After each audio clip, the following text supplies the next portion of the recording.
Hi, everybody. Welcome to another episode of the Living in Fullness podcast. You are tuned into the CEO's Corner, a place where strategy meets story, a place where we get to meet the human behind the leader. And I'm excited today because we went all the way to Zambia with our guest. Okay, we brought to you Mulenga Mutati. Mulenga is an actuary. He's a fellow actuary, actually. It's an institute and faculty of actuaries. Yeah. He is also someone who transitioned from in-house roles in actuarial services into consulting. And what's more interesting is the fact that he moved his journey from the UK, where he was working for the big four firms, and moved back home to Zambia, a country that is actually developing, to set his own actuarial firm, Gralix Consulting. And I'm excited to actually hear his journey, specifically because I've followed Mulenga quite well on LinkedIn. And I've followed his journey with Gralix, and it's something that I admire. The journey has been commendable, and I'm excited to learn from him as you guys also learn. Help me in welcoming Mulenga Mutati. No, thank you very much, Naki. Hi. Hi, and it's been a long time coming. I know. We said. Yeah, but excited to be here in your nice, cozy studio. Thank you. Yes. Thank you. We're going to have you again because there's a few things you need to teach people out there. But how are you doing? No, well. Joburg is cold, but yeah, surviving. It's getting warmer. Everyone says it's getting warmer, but for us, we're like, no, it's very, very cold. Like, isn't Lusaka worse right now? No, not at all.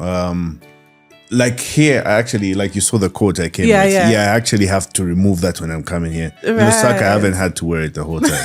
I hear you. Yes. That's amazing, but I'm glad you're here. Thank you. So we have icebreakers. Yeah. I love to go through icebreakers first to get you to settle in and to get people to know you. Very quick responses. Okay.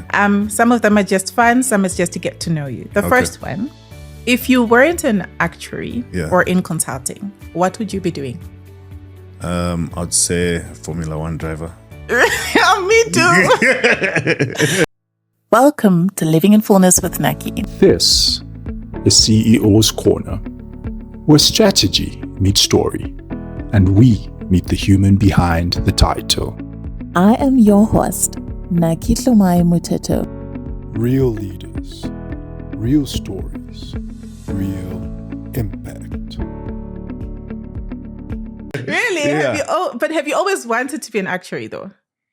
No, I think things just sort of came into place the way they did. So to be fair, I did actuarial science at university, but I wanted to be a banker. And that's just because all my peers were applying to be investment bankers and whatever. It seemed like that's where the money was. That was the cool sort of career to go into. But I tried to apply to a few. Unfortunately, didn't get a job. Then I said, you know what, let me just try actuarials. I then got into AIG and I was like, oh, actually, this is actually cool. I don't know why I didn't apply to these in the beginning. And it's worked well because now the sort of demand for actuarial skill set within, not even just Zambia, within the Southern African region is very, very high. And it's worked well, at least for the business, from a business perspective. Yeah. No, I love it. The fact that you just decided to do it. And I mean, you're a fellow already. So yes, that's amazing. But F1, which team would you be playing for? I would say Mercedes. Okay, you're on the right team. Yes. You're on the right team. Okay. What was your first job and what's one thing it taught you? Okay, so first, maybe I would say two. So my first real job was at AIG, right? And that's where I was able to apply what I learned at university within a work environment. So I went there as an intern within their capital modeling team, and then went on to their graduate program thereafter. Right. But before that, I wouldn't say it was my first job, but it was my first attempt at entrepreneurship. I started a business with a friend. It was called Black Gold Investments. Okay. And we got a contract to supply coal to a brewery, right? So went to Mamba. So the coal is produced in Mamba. It's like the southern part of Zambia. Drove there, secured the coal. And then the plan was then to transport it to Lusaka, where the brewery was. So that was my first taste of, you go negotiate with your end user, then you go buy, try and negotiate with your supplier, then to supply the coal. And I found that very, very exciting. but it wasn't sustainable because it's a volume business. We didn't really get that much in terms of profit. I think we only made like 800 or 1,000 kwacha profit because we only had one track that we were running. Anyway, I went back to the UK, applied for the formal jobs, going to AIG. I learned the technical side of work, but I think something was missing, like the whole adrenaline of chasing after a deal, I hear you. Because I was just an in-house actuary, so Right. all my stakeholders were in-house. There was no opportunity for me to sell. The thrill. Yes, I hear yes. So I was missing for a while. Like I was at AIG for 5 years. Grew more technical, learned the skill more, but there was just something missing. And then when I went into consulting at KPMG, that's when I was like, oh, this is what was missing. I've got the whole thrill part, but with my technical skills as well. And it felt like it was a merging of what I enjoyed, the adrenaline, and being able to do the actual work as well. I love it. Yeah. I love it. I think I've always told people that I don't think I can leave consulting. If I leave consulting, I'm starting my own. Exactly. Because when I worked in the bank, I was only there for 2 years and I was out. Because I felt I learned enough in a very short space of time and I was done. I enjoyed the experience, but I think I love the chasing. I love the working with different clients from different backgrounds and different like types of work and stuff. So I do resonate with that. Yeah. Awesome. Okay, now the next one. What's one thing most people wouldn't guess about you? Or some like misconceptions people have had about you? Misconceptions. Early days, uni days. Because I'm a social guy. Like I like meeting people. Yeah. My uni days, I liked going out, partying hard. Partying hard for an actuary is rare. Exactly. And then one person asked me once on a night out, so like, what university are you actually at? I was like, I'm at LSE, London School of Economics, which was like one of the top universities, or is one of the top universities in London. And she was shocked. She was like, so you're actually smart. I'm like, I believe so, yeah. Well, now that you've asked, I have to think about it. I was like, yeah, I believe so. So I think maybe I come across as, I don't know. Playful, yes. Yeah, maybe I come across as playful.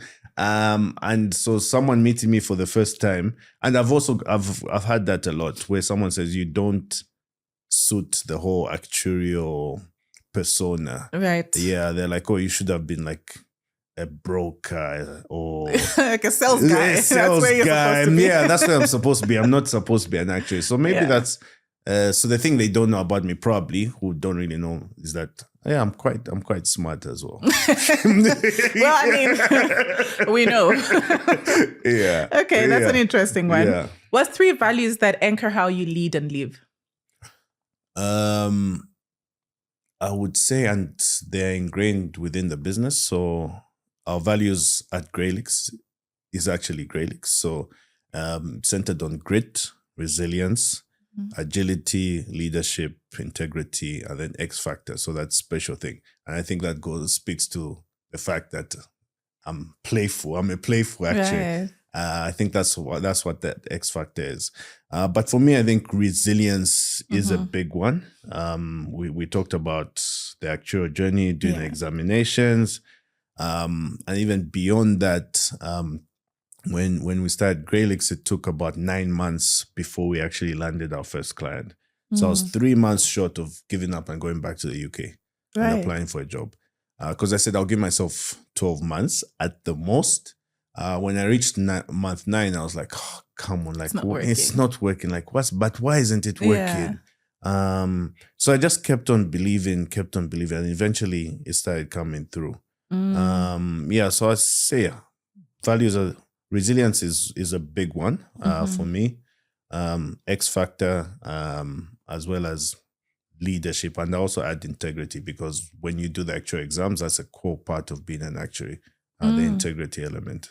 That's quite interesting. So So Gralix is basically the values of the business. So the name itself is centered around those values. No, it's just a coincidence. So so Gralix is my mom's Grace, my dad's Felix. So I got 2 of their names and made Gralix. And then the values were like, oh, okay, it actually works with with the name of the company. I love it. Yeah. That's so interesting. Yeah. Your parents must be proud. Yeah, I hope they are. I'm sure they are. I'm sure they are. What's one Zambian cultural principle that basically impacts or influences the way you run your business? Respect your elders. Yeah. So even when we started the business, I made a conscious decision not to hire anyone older than me, because I was like, how would I tell them what to do, right? But anyway, later as we've grown, I think I'm the second oldest within the company. I've got someone who's older than me. But for me, that was one thing that I struggled with, because when you're growing up as a Zambian, I always taught, don't speak back to your elders, respect your elders, etc. So I felt it would be awkward to run a business with a team with people who are like 10 years or 20 years my senior.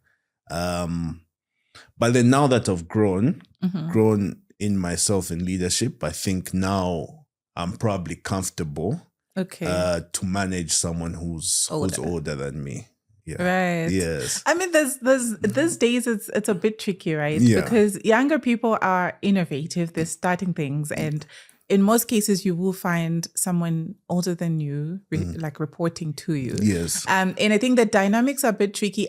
It applies to everybody, regardless of age, respect in the workplace. But I think when it comes to telling you when you've done wrong, you've done wrong. Yes. I don't know actually what helped me to be in that space, because even then I used to call older people at work sir, ma'am. But now I just go by the name. Yeah, exactly. I don't know how that changed or what shifted, but I hear what you're saying. Yes. I hear what you're saying. What's something you've had to unlearn as a leader? It's a good question. Something I've had. For me, I think one aspect is you constantly have to learn. Like for me, I have to adapt, continuously have to evolve and adapt as a leader. It's not, this is how you run a business, and I've run it well in year one and it's going to work again in year two, right? Every year I've had to pivot and change how I'm leading, because every year I'm constantly learning, right? Year one, you're learning how to set up the business.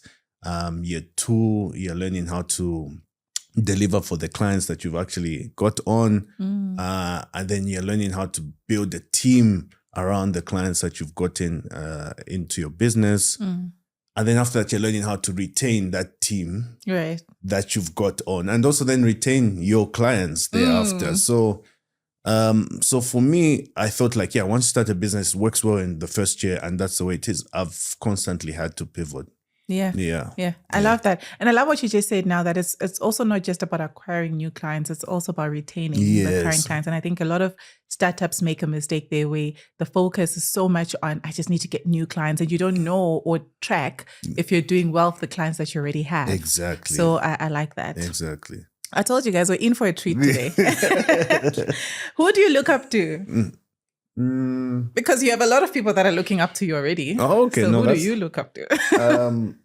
I know that's easy, because I named the company after them, like my mom and dad, right? Right. Very different personalities. My mom's a doctor. My dad is an accountant turned politician. But I like to feel I get a mix of both of them. My mom is very organized, and that for me, I'm very organized. Like if you see my calendar, I already know what I'm doing. Right. Not tomorrow, but next week. I already have meetings lined up next week. My dad is a people person. Easily gets along with anyone. He's adaptable, and I think I've got elements of that within myself. Those are the 100% the two people I look up to. You look up to. Yeah. That's amazing. Yeah. And what's the best place in Zambia to disconnect and reflect? In your opinion? In my opinion. They shouldn't come for you.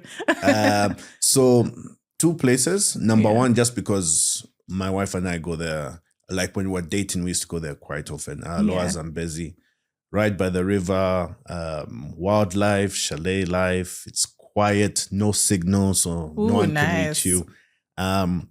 Number two, I would say, is closer though, Kafia River. It's also by the river. So I think the common thing is like water. Yeah. It's like it's got the serenity. Yes, yeah, I hear yes. you. I hear so you. any place that has water, it's quiet, you can hear the birds. Yeah. And I think those are the only times that I actually get to see the stars. Right? And I was telling this my wife some time ago. I was like, is it that there are no stars in Lusaka? No, you're just too busy. No, you're just busy. You never stop and look up. Right. Yeah. Now that I'm thinking about it, I don't know when last I saw stars. Yeah. It's just because you never stop and look up. Yeah. And those are the only times that you can actually look up and say, oh, okay, it's a beautiful night tonight. The stars are out. Yeah. That's a good observation. Yes. Actually, I don't know when last I looked at the stars. The last one of our icebreakers. What's one thing about yourself or in your routine that you'd love to get rid of? Oh, get rid of. Yeah. But no, it depends on the times. I think I'm doing well with that. So my routine would be come home from work. Most days are stressful.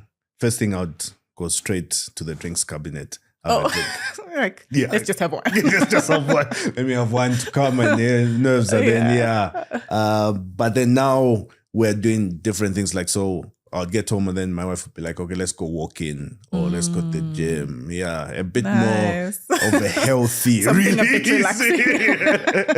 Yeah.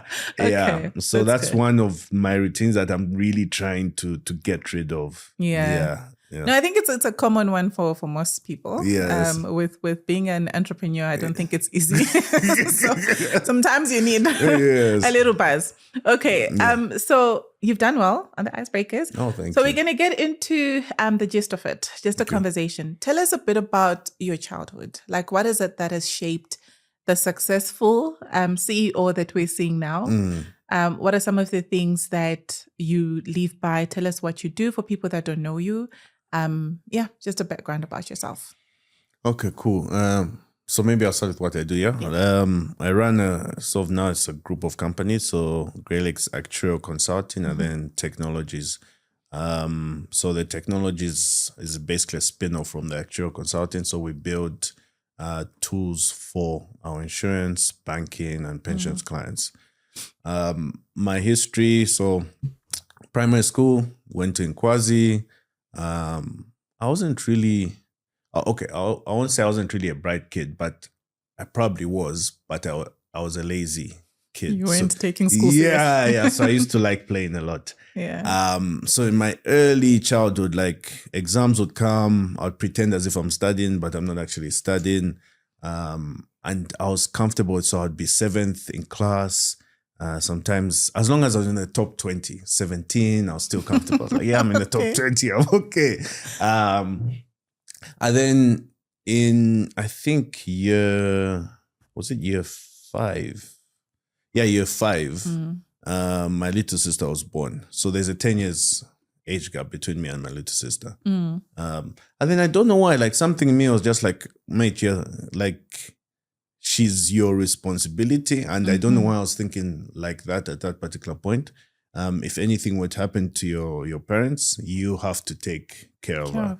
So you need to start getting serious with school, getting serious with your life. And that was year 5. And you think about it, I was about 10 years old. You were so young to think that way. So I don't know why I was thinking, but I think it also goes back to my mom, because my mom was like, you need to start getting serious. This thing of, and she used to say that if anything happens to us, you wouldn't be able to look after your siblings if you continue just playing around and not taking school seriously. But so she was saying that when it was just me and my brother, I'm like, it's my younger brother, it's only 2 years difference. If anything happens, he'll look after himself, he'll be okay. But then when my sister came along, I was like, okay, no, I need to make sure I'm able to look after her. So then when I started getting serious with school, so from going from being 17th in class, the year she was born, I was 3rd in class, right? Okay. Yeah. Okay. You had already started putting the right things in place. Yeah. So then started studying, making sure that I'm taking school serious. So I was 3rd. The next grade, I moved up to 2nd. By the time I was hitting year 6, grade 7, I was consistently first in class. Ooh. And then we had our national examinations, the grade 7 exams. And I was the highest in the whole of Zambia. So I got 860 out of 900. So I was in Which the is highest. quite high. Yes. Yeah. So that was my early school journey. So did well at school, went into Mpelembe.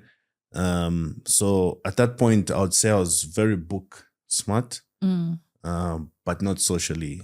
Right. Yeah, not socially smart. I think I struggled from the social side of things. Why do you think that was the case?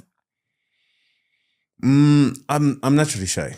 Oh, are you? Yeah. You don't seem so. Or maybe I've just learned. Maybe over the years, I've learned to be more confident in myself. Okay. But yeah, because then I could say I was naturally shy. But then I wanted to break the mold. So then I took part in Mr. Mpelembe, which is supposed to be like a fashion show, a pageant. And I felt terribly, like I was lost. Like there were 7 of us. Oh, I was lost. I was so nervous. Like they asked me a question, my voice was shaky. Yeah, it was. I was even like, why did you do that? Shame. Yeah, but then I think even so, that was grade 8, grade 9. I couldn't even, like, I wanted to tried to date, but I wasn't successful. Like, yeah, like there were a couple of girls I really liked. They didn't feel the same way. I got laughed at, etc. So then when I moved to Simba, I don't know, again, it was maybe just me talking to myself, the same way I was talking to myself when I was in primary school.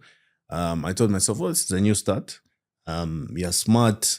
There's no reason for you to be shy. Just go there. You've got a new beginning and start. So I went to Simba, and I used the fact that I was smart to give me the confidence to be one of the cool guys in school. Which is, I'm not advising anyone to do that, but like I was one of the disruptive people in class, always making noise, laughing, cracking jokes. And then exams. So you went to the extreme. Yeah. But then exams would come and I would still be top. So and then that continued fueling that behavior. It's like, I don't really need study. This is easy. I pass anyway. And probably the people that are playing with you are failing. Yeah. So then that fueled that. And but then it helped. It now gave me confidence. It made me socially more intelligent. So I gained my social intelligence from that. Yeah. Which then also helped me, I guess, through school life. And then until I got to sort of LSE, I think the cultural shock hit me. Right? You're going straight from Zambia into a new world. The way people do things in the UK is very different from Zambia. And I felt myself going back into the shell. Yeah, the primary school thing. Because I tried to take the same sort of personality there, be approachable, make new friends. And you know how in Zambia is, you're out, I'll buy you drinks, etc. That sort of thing. But it wasn't, they were not doing it back. What's this? They're not reciprocating. Yes, exactly. Yeah. So then I found myself, getting back into the shell, primary school shell. But it was okay. Like, I had tried to make friends with like the African community. It didn't really work. So most of my friends were English, which was okay, but culturally very different, right? So it just felt that there was something missing. There was a void missing there. Then started working. Again, in work, it was most of my peers were also English. So I was like, I've done this through uni, so it's the same thing. We got along. I think the big change was when I moved to now consulting KPMG, right? So it brought that fire of entrepreneurship, going out, meeting different people, etc. But also, I think I got the culture thing back. that was missing. There was a bigger sort of African and Caribbean community there. There's a lot more people that you can relate to. And yeah, I just felt more confident. So it felt like a restart. You know, the journey from Mpelembe to Simba, the move from sort of AIG to KPMG felt almost exactly the same way. Confident in myself. I could speak like a real Zambian. There was no need to tweak my accent. Do you think, actually, I'm interested in that. Do you think you had to at some point tweak your accent? Yeah. Like, for them to hear you? Like literally like in university. I think, and that's why I probably went in my shell. Like I just went there normal and people were like, pardon? Oh no. Sorry, say that. What? Yeah. Like, say that again. Sorry, mates. I can't hear you. So then you start feeling out of place. Yes, and conscious about how you sound. A lot of times people would try and imitate my accent, when they do it, doesn't really sound like, okay, I don't think that's how I sound. Yeah. They use the real African, yes, so make it worse.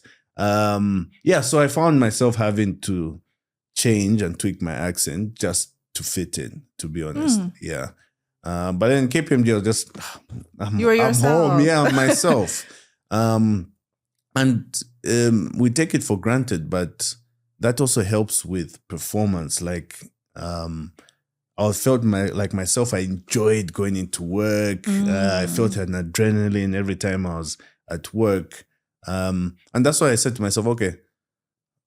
And you know, when people say bring your whole self to work, that's actually, it does help from a performance and enjoying what you're doing. Perspective, yes, it does. I completely agree. So do you think that, so at what point, so do you think KPMG helped you to be this extroverted Mulenga that we see now? What do you think actually the turning point was when you had to be, because you're quite good at networking. Yeah. You're very extroverted and I think you're very well spoken. Yeah. So at what point did you have that?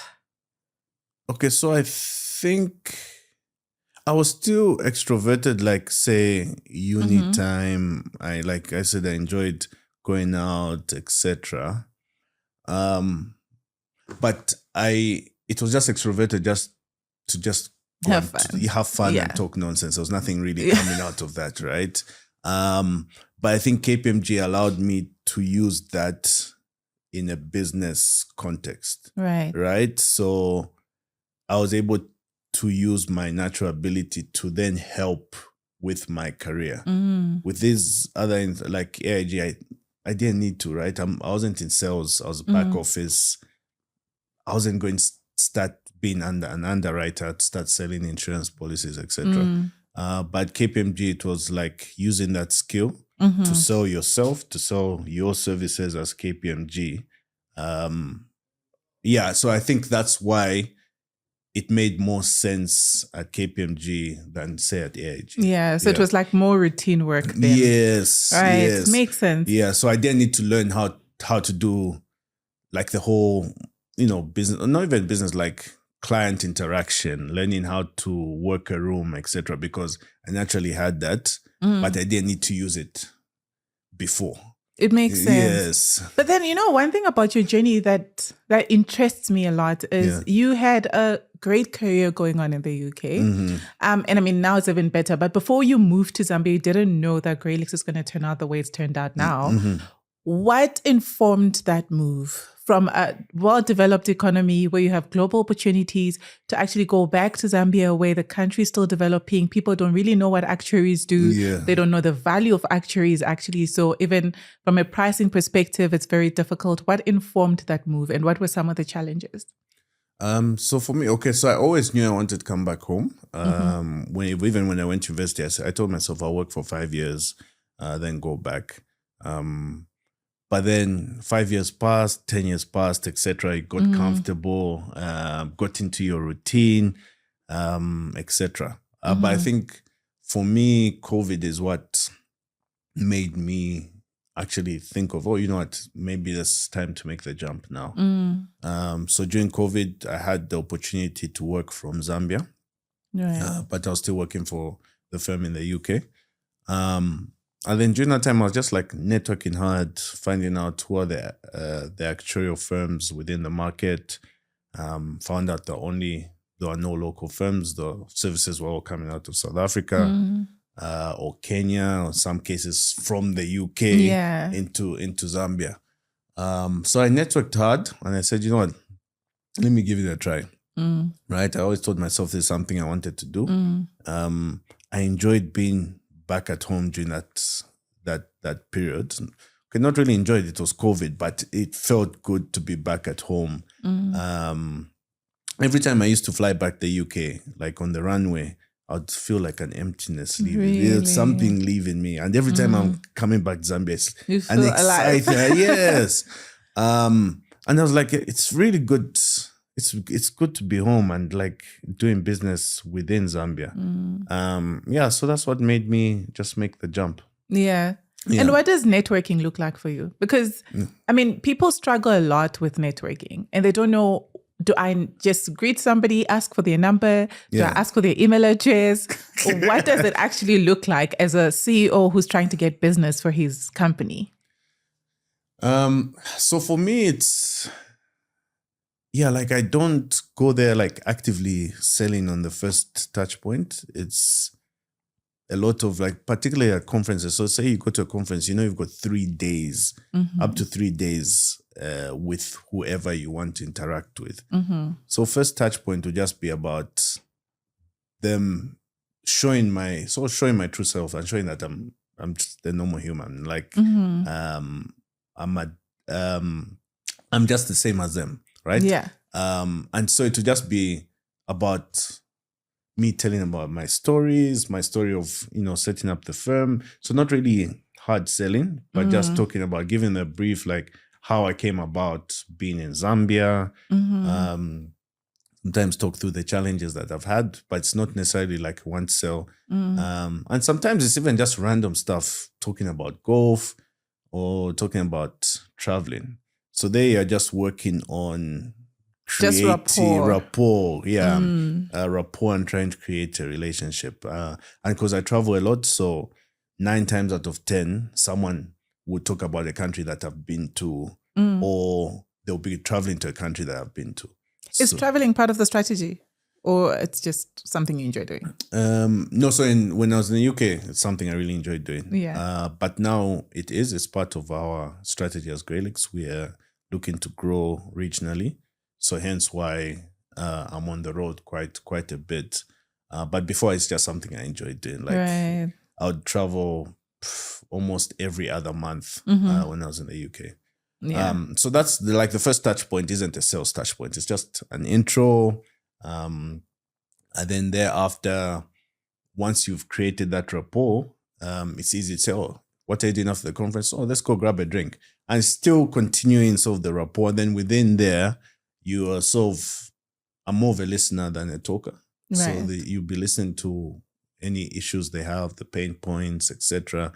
And then from there, you'll be basically putting together a picture. You're already formulating services. Of what, where you can assist, right? So by the time you get to the second or third touch point, your discussions within the sort of informal area are now more targeted towards how we can assist you with the issues that you were complaining about the day before.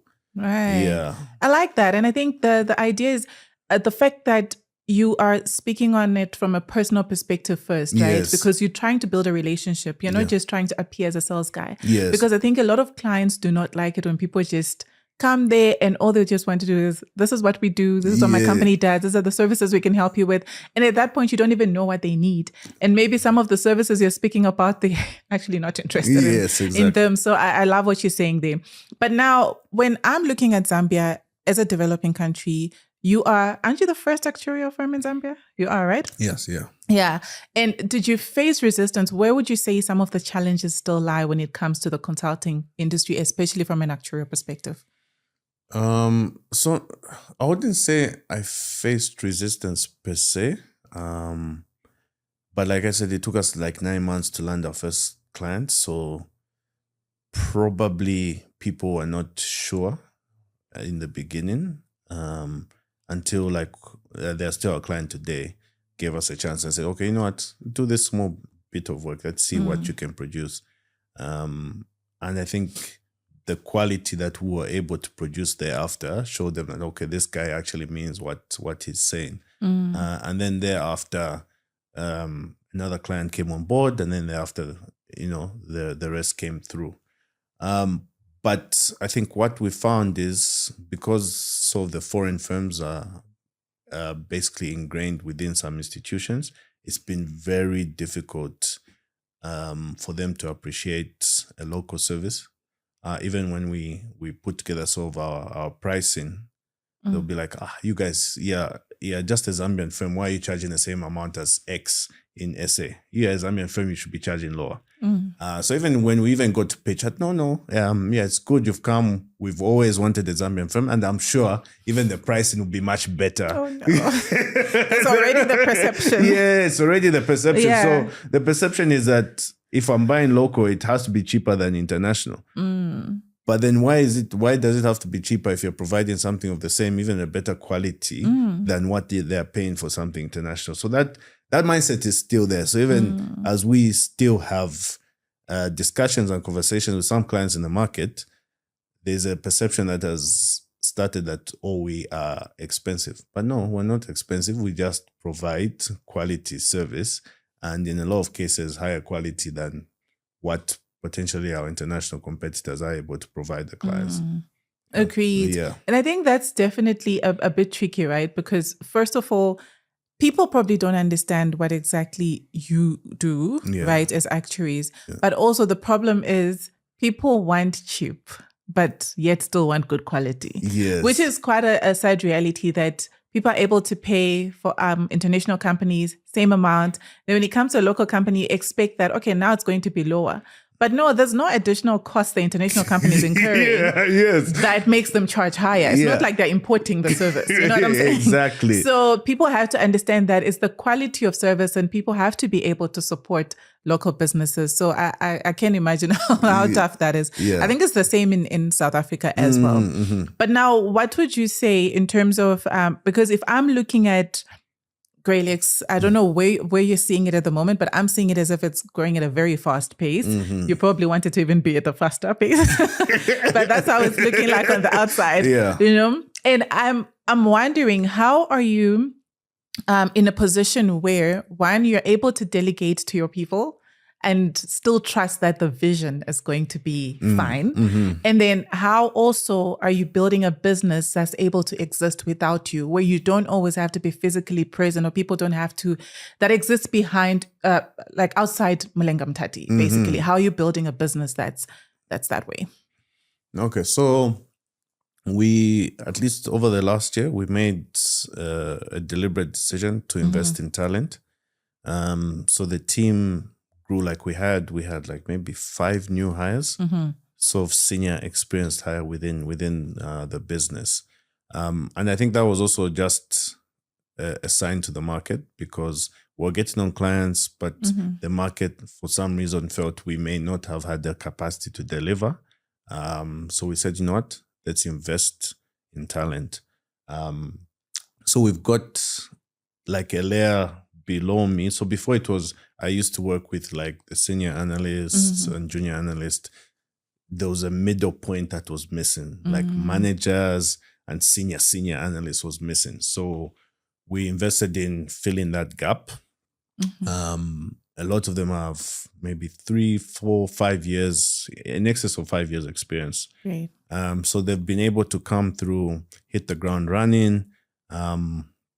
In the initial stages, obviously, I'd have to maybe micromanage a bit just so that they understand the quality that I demand from the team for our clients. And once they got it, they actually got it. A lot of them are able to run with a project from start to finish. I only really come at the end, do the reviews, everything makes sense. So the trust has developed over the last year. I think the good thing about it was I was actively working closely with them so that they understand what I'm looking for. They understand the pace with which that we work within the organization, because it's fast paced. Yeah. I hear you. Yes. Do you have mentors? Do you believe in mentorship? I do. I don't have a mentor at the moment. I'm looking for one. But I do. Like, I had mentors when I was in the UK. It helped me a lot in my AIG days. Right now I've been doing coaching, so I've been doing leadership coaching. Right. It's not really the same, but it was sort of filling that gap that I was missing from being coached by someone more senior. But yeah, I'm planning to get a mentor this year. Okay. Yeah. But do you mentor other people? Yes, I do. Great. Mentor, yeah. Okay. Yeah. That's amazing. Yeah. All right. What are some of the things that you think, 3 things you think have gotten Gralix to where it is now? 3 things. 1, I'd say, is quality. Right. 2 is pace, like we're able to deliver quality within the deadlines, so within the stipulated time frame. Then 3, I'd say it's sort of the X factor. The X factor being we're approachable as a business. So my team, if you come to my team, everyone's friendly. Everyone can interact with clients from a personal perspective. And I think that adds. The relationship building is very, very important in consulting. And my team has the ability to do that. Right. Yeah. And if I was to ask your team, what kind of leader are you? What do you think they'd say?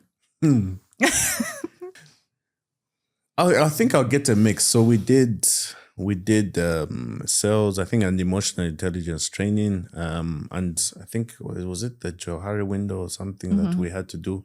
And then your teammates had to say what they think about you. Yeah. Some said I'm patient, which surprised me, because like when it's deadline season, like I'll be checking on you, like almost You're on their tail.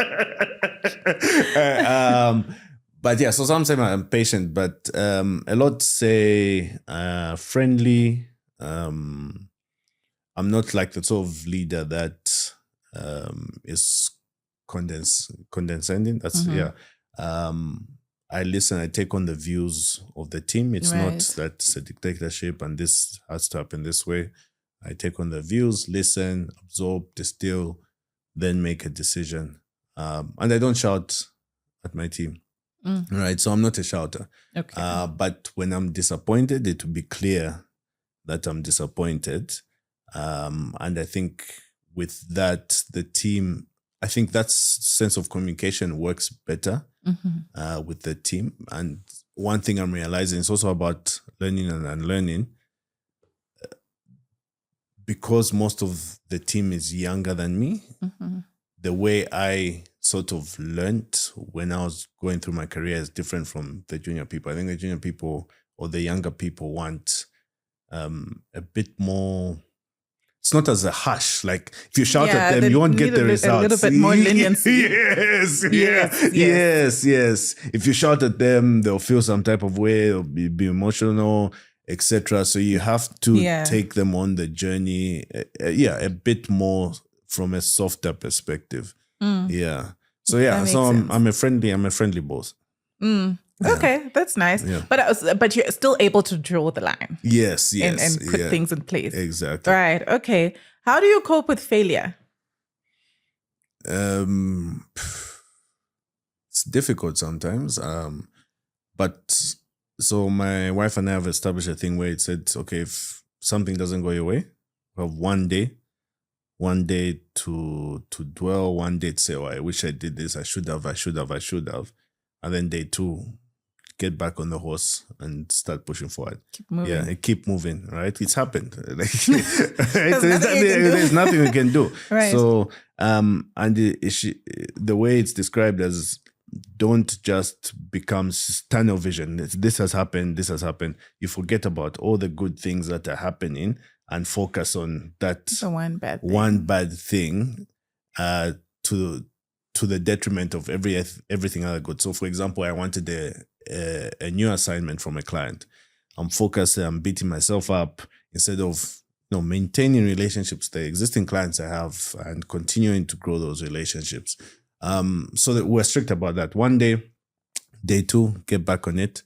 And also like going to the gym also helps, like, you know, it's quite stressful sometimes. So it helps de-stress, etc. Right. Yeah. I think those are the two. Nice. Yeah. I like that. Oh, I'd fail that one day. Probably need a week. Yeah. No. But that's a good one, I think, because a lot of times we focus on what's gone bad and it can end up impacting what's going good. Yes. So it's very important then to be able to manage your emotions, to feel, to get through it, to cry if you must. Yes. But then to also make sure it's not too long. You don't drag it too long. Exactly. So I like that. So lastly, what does living in fullness mean to you when you hear that? Living in fullness, I think to me it's having a good relationship, with your family,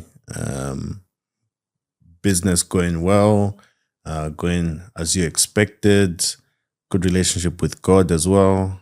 I think you're also making time for the people who've supported you in whatever shape or form during this journey, or even before I started this journey. I think, and creating the right relationships.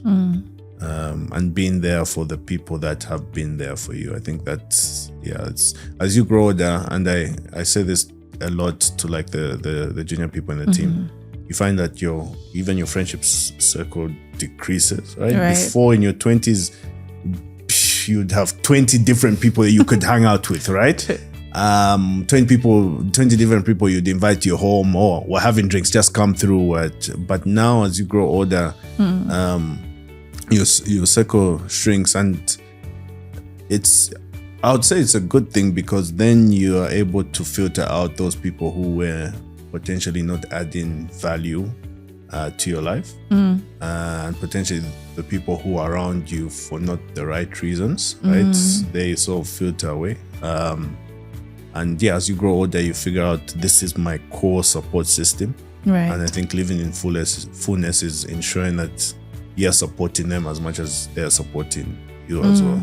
I love it. I cannot add or subtract. On that note, I will end the episode. Thank you so much, Mulenga. It's been lovely having you. There's a lot that we've learned. I can't wait for this episode to go out there. Yeah. And I think we will. I would, like I said, have part 2, part 3, part 4. There's a lot of different things that we definitely would love to ask you and to learn from you. I think not even just from your journey, but even other consulting firms as well, because you've really done well with Gralix, especially growing it in a market and industry that is trying to develop itself. Yeah. I think you've done really well. No, thank you. And thank you for making time. Thank you for the invitation. I enjoyed myself. Thank you. Thank you. And thank you everybody for tuning in. Please don't forget to like, to share, to comment, and to follow Mulenga as well. I'll put all his handles and social media platforms that you can follow him on in the description box. Until next time.